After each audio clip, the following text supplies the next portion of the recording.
म्हटला तर सोलापूरमध्ये सुद्धा मोठ्या प्रमाणात अतिवृष्टीमुळे नुकसान झालेलं आहे. तुम्ही फक्त 8 दिवस त्या ठिकाणी छान मांडून होतात. सध्या काय परिस्थिती आहे? मदत कार्य कशा प्रकारे सुरू आहे? प्रचंड मोठं नुकसान शेतकरी बांधवांचं महापुरामुळे झाले आणि त्या महापुरातनं शेतकरी सावरत असताना पुन्हा काल आणि पाणी वाढलं आणि काल जवळजवळ 1,55,000 क्युसेक्सनं पुन्हा पूर आला. पुन्हा काही गावांना वेढा दिलेला आहे. शेतकऱ्यांचं प्रचंड नुकसान झालेलं आहे. परंतु ज्या ज्या लोकांना पुरातनं आपण रेस्क्यू केलं त्या लोकांचे कॅम्प आहे, त्या लोकांना खूप चांगली सुविधा प्रशासनानं करून दिलेली आहे. काही सेवाभावी संस्था मदत करत आहेत आणि शेतकरी बांधवाला धीर देण्याचं काम या निमित्तानं प्रशासनानं केलेलं आहे. मला सांगायला आनंद होतो की एवढं मोठं संकट असलं तरीसुद्धा प्रशासनानं पुरामध्ये अडकलेल्या सगळ्या लोकांना सुरक्षित बाहेर काढण्याचं काम केलं. मग मिलिटरी असेल, NDRFच्या टीम असतील, अगदी एअरलिफ्ट करून काढलेलं असेल. सगळ्या प्रशासनानं रात्रंदिवस मेहनत करून सगळ्या लोकांना सुरक्षित ठिकाणी हलवलं. आता ही परिस्थिती तशी काय फार चांगली असं म्हणता येणार नाही, पण आता पाणी थोडं थोडं कमी होते आणि शेतकऱ्याला या ठिकाणी थोडासा पाणी कमी होत असताना दिलासा मिळत असला तरी शेतकरी उद्ध्वस्त झालेला आहे. त्या ठिकाणच्या पिकाचं आणि घरांचं खूप मोठं नुकसान झालेलं आहे आणि आता पंचनामे चालू आहेत. माननीय मुख्यमंत्री महोदयांनी पहिल्या टप्प्यातली जी मदत आहे, जे बाधित घरांना ते जवळजवळ 10,000 रुपये आजपासून त्यांच्या लोकांच्या अकाउंटला पोचतील आणि बाकी सगळ्या सुविधा ज्या प्राथमिक देणं गरजेचं आहे ते प्रशासनाच्या वतीनं आम्ही द्यायचा प्रयत्न करतो. सोडून विचारतो, टंचाईग्रस्त भागामध्ये आता DPDC मधून 5% करता येत होती. आता पूरग्रस्त भागातही देण्याचा निर्णय घेतलेला आहे. सरकारच्या मंजुरीची गरज भासणार नाही.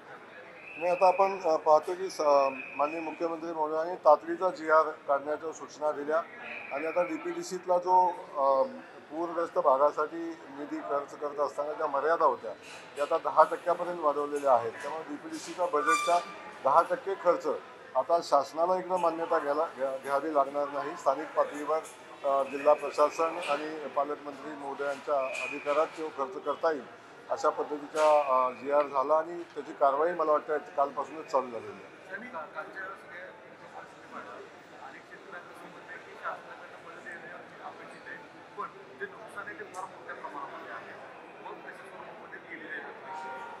आता तो निर्णय शासन तर घेईल अतिरिक्त मदतीचा, परंतु प्राथमिक पहिल्या टप्प्यामध्ये जी मदत करणं शेतकऱ्यांना शक्य आहे ते करायचा प्रयत्न प्रशासन करते, शासनही करते.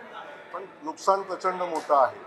घरं उद्ध्वस्त झालेली आहेत, नदीकाठचा परिसर सगळा उद्ध्वस्त झाला आहे, पिकांचं नुकसान झालं, त्यासोबत जमिनी वाहून गेलेल्या आहेत. त्यामुळं शेतकरी संकटात आहे का तर नक्की आहे, पण त्याला मदत करण्याची भूमिका शासनाची आहे. मुख्यमंत्री महोदयांनी तसं आश्वस्त केलेलं आहे सगळ्यांना. मुख्यमंत्री एकीकडे पंतप्रधानांशी सुद्धा भेट झालेली आहे. संजय राऊत आरोप करतायत की मदतीसाठी गेल्यावरती ते प्रस्ताव मागतायत मदत करण्याची.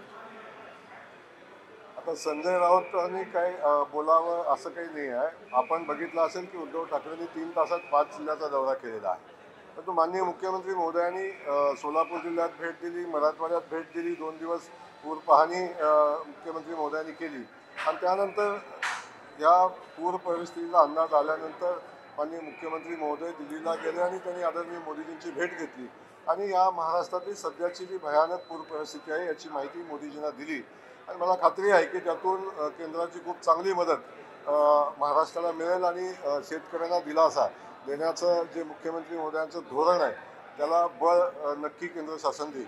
अनेक देवस्थान मदत करताना आपल्या पक्षाच्या वतीने अनेकांनी केलं की हिंदू धर्म देवस्थान मदतीला येतात, मग इतर धर्मीय अशा परिस्थितीत काही नाही, कारण की पूरग्रस्त तर सगळेच धर्मीय आहेत. पूर तर सगळ्या धर्मियांच्यावर आहे. अनेक देवस्थानांनी मदत केलेली आहे. खूप कौतुकास्पद काम अनेक देवस्थाने करत आहेत आणि त्यावेळी भावना साहजिक आहे की सगळ्यांनी मदत केली पाहिजे आणि त्यामध्ये ज्या भावना व्यक्त केल्या त्यात मला नाही वाटत काही चुकीचं आहे.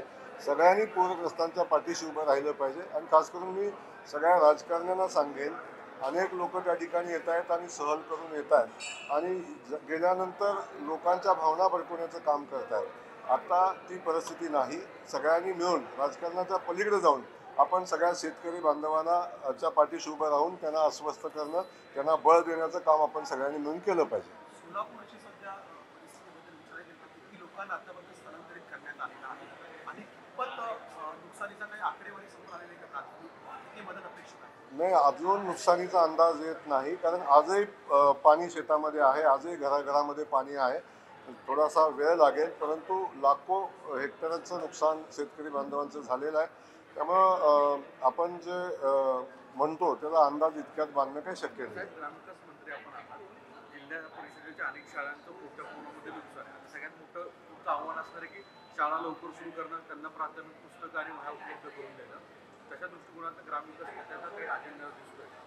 नाही, बिलकुल आम्ही किती शाळांचं नुकसान झालं यांचा अंदाज आपण घेतोय आणि त्या शाळा तातडीनं पूर्ववत करण्यासाठी जे काय करायला लागेल त्याची पूर्वतयारी करण्याच्या सूचना संबंधित सगळ्याच जिल्हा परिषदेच्या शिवना आपण दिलेल्या आहेत आणि तातडीनं शाळांचा सर्वे होऊन प्राथमिक शाळा चालू करण्यासाठी प्राथमिक जी आवश्यकता आहे, ज्या खर्चाची आवश्यकता आहे तातडीनं केली जाईल आणि शाळा तातडीनं चालू होतील याची काळजी घेतली जाईल. दुसरीकडे उजनी धरणाचं प्रामुख्याने गेल्या काही वर्षांपासून पाणी सोडल्यानंतर खरंतर ही पूरस्थिती निर्माण होते. त्यामुळे आता त्या उजनी धरणातला गाळ काढण्यासाठी वगैरे काही गोष्टी योजना आहेत? या संदर्भात आता काही विचार शासनाच्या विचाराधीन आहे. मला वाटतं शासनाचं करण्याचं धोरण आहे, परंतु आत्ता आपण जो परिस्थिती आहे त्या परिस्थितीमध्ये पूरग्रस्तांना मदत करणे यालाच प्राधान्य देतोय. बाकीच्या ज्या पर्याय आहेत त्याच्यावर आपण नक्की भविष्यात विचार करू.